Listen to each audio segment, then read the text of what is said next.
Good morning बच्चों। बच्चों, आज की क्लास में हम लोग पार्ट 20 अलंकार का अध्ययन करने जा रहे हैं।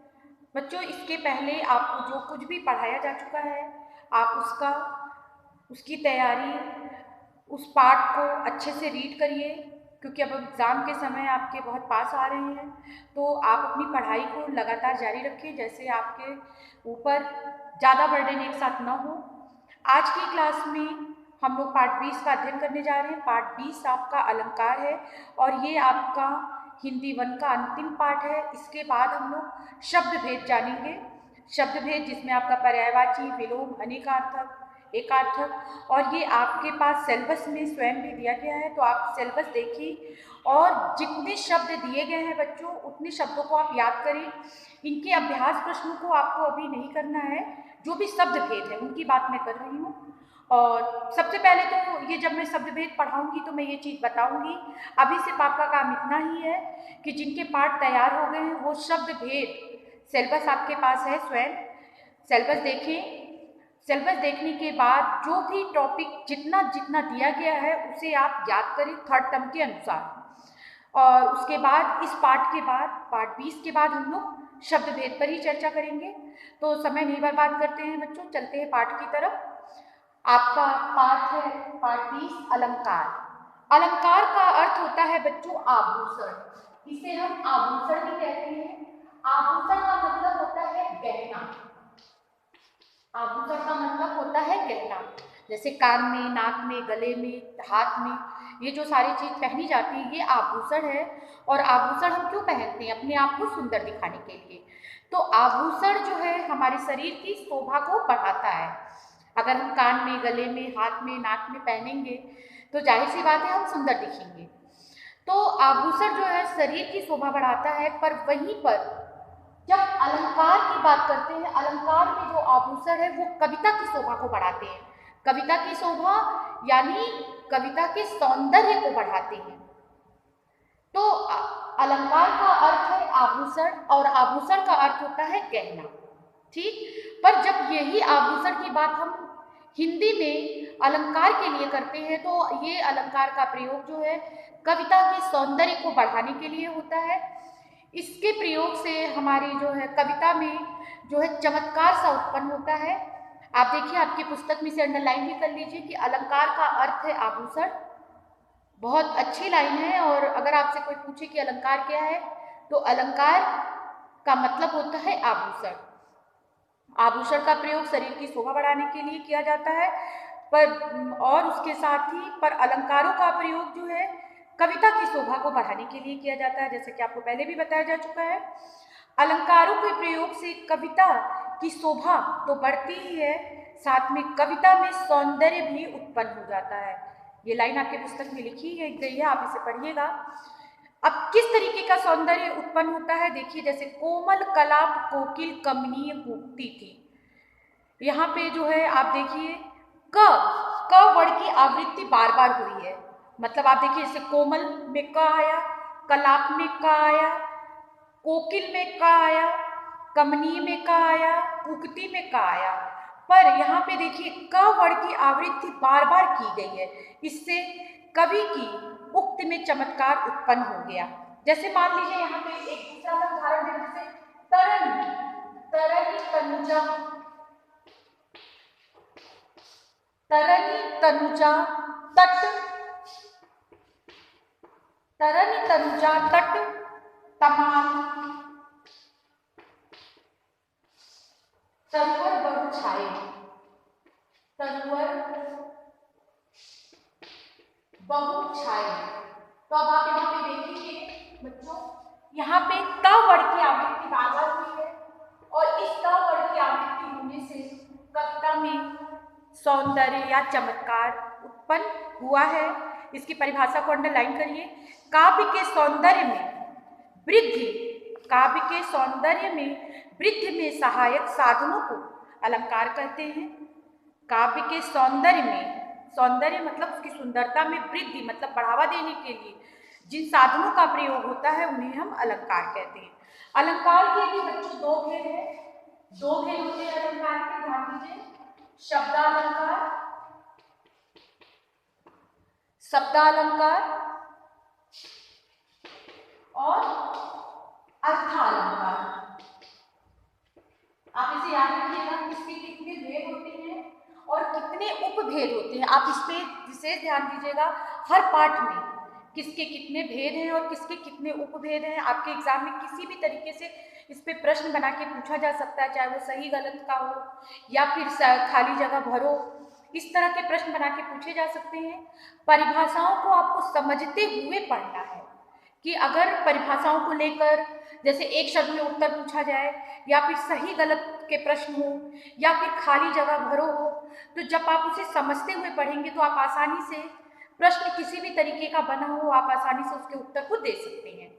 तो इसके लिए आपका काम यही है कि आप परिभाषाओं को समझते हुए पढ़िए, उसे रटने की आवश्यकता नहीं है, और सबके भेद और उपभेद को अच्छे से पढ़िएगा। कुछ भी पूछा जा सकता है, किसी भी तरीके के प्रश्न बना के पूछे जा सकते हैं। तो चलिए देखते हैं, हमारा अभी हम लोग पढ़ रहे हैं अलंकार के भेद। अलंकार के दो भेद होते हैं, शब्दालंकार और अर्थालंकार। ठीक है, अब यहाँ पे ये देखना है शब्दालंकार और अर्थालंकार। तो आपका ये भी एक प्रश्न है कि अलंकार के कितने भेद होते हैं, तो दो भेद है, शब्दालंकार और अर्थालंकार। शब्दालंकार में शब्दों के माध्यम से जो है आपके जो उसमें परिवर्तन होता है, चमत्कार उत्पन्न होता है, तो आपका शब्दालंकार है, और जिसमें अर्थ के अनुसार परिवर्तन हो वो आपका अर्थालंकार है। इसमें शब्दालंकार में भी बच्चों यहाँ पर शब्दालंकार को भी जो है तीन भागों में बांटा गया है। शब्दालंकार को कौन कौन से देख लेते हैं। शब्दालंकार में पहला आपका है अनुप्रास। अनुप्रास शब्दालंकार में पहला अनुप्रास है, यमक, यमक और श्लेष। सिर्फ ध्यान से सुनिए और समझिए, शब्दालंकार को तीन भागों में बांटा गया है, अनुप्रास, यमक और श्लेष। ठीक है, तो शब्दालंकार को तीन भागों में बांटा गया, ये आपको याद रखना है, याद रखना है इसे भी। अब बात आती है अर्थालंकार को।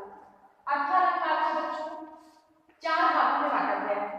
अर्थालंकार को चार भागों में बांटा गया है, ध्यान दीजिए कौन कौन से देखते हैं।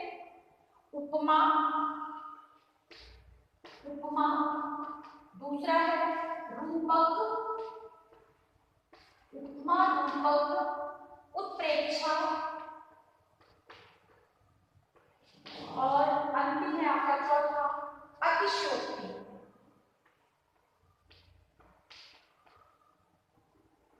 मैं नीचे लिख रही हूँ अतिशयोक्ति। तो आपको सबके भेद और उपभेदों पे विशेष ध्यान देना है, ये आपकी पुस्तक में लिखा है। सबसे पहला आपका प्रश्न तो यही है कि अलंकार का क्या अर्थ होता है, आभूषण। अलंकार को कितने भागों में बांटा गया, दो भागों में, शब्दालंकार और अर्थालंकार। शब्दालंकार को तीन भागों में बांटा गया है, अनुप्रास, यमक और श्लेष। अर्थालंकार को चार भागों में बांटा गया है, चार भेद हैं इसके, उपमा, रूपक, उत्प्रेक्षा और अतिशयोक्ति। अब आगे बढ़ते हैं, आगे देखते हैं क्या है। आप अपनी पुस्तक में ध्यान दीजिए। शब्दालंकार क्या है, जिन अलंकारों में शब्दों पर बल दिया जाता है, जिन अलंकारों में शब्दों पर बल दिया जाता है उन्हें शब्दालंकार कहते हैं। अंडरलाइन कर लीजिए इस लाइन को। तथा जिन अलंकारों में अर्थों पर, अर्थों के चमत्कार पर बल दिया जाता है उन्हें अर्थालंकार कहते हैं। यानी देखिए नाम से ही प्रतीत हो रहा है कि शब्दालंकार में शब्द के माध्यम से चमत्कार उत्पन्न हो रहा है और अर्थालंकार में अर्थ के माध्यम से। अब इसको समझने की कोशिश करते हैं, मैं इसे रख कर रही हूँ।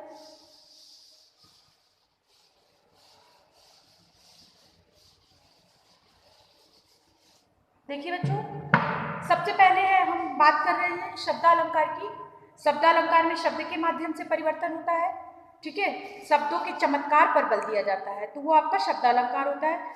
और शब्दालंकार में सबसे पहला हम पढ़ने जा रहे हैं शब्दालंकार का। सबसे पहला हम क्या पढ़ रहे हैं, सबसे पहला हम पढ़ रहे हैं अनुप्रास। अनुप्रास पढ़ने जा रहे हैं, ध्यान दीजिए। अनुप्रास क्या है, अनुप्रास का अर्थ है बार बार या फिर पास में रखना, बार बार पास में रखना। आप इसे अंडरलाइन कर लें। अनुप्रास का अर्थ होता है बार बार या पास में रखना। इस जब किसी कविता में एक वर्ण एक वर्ण, अब वर्ण आप समझ रहे हैं, वर्ण क्या होता है, शब्द क्या होता है। जब किसी कविता में एक वर्ण एक से अधिक बार आए, आपको बस यही ध्यान देना। अनुप्रास अलंकार में एक वर्ण, कोई एक वर्ण जो है एक से अधिक बार आए, एक से अधिक, ध्यान दीजिए।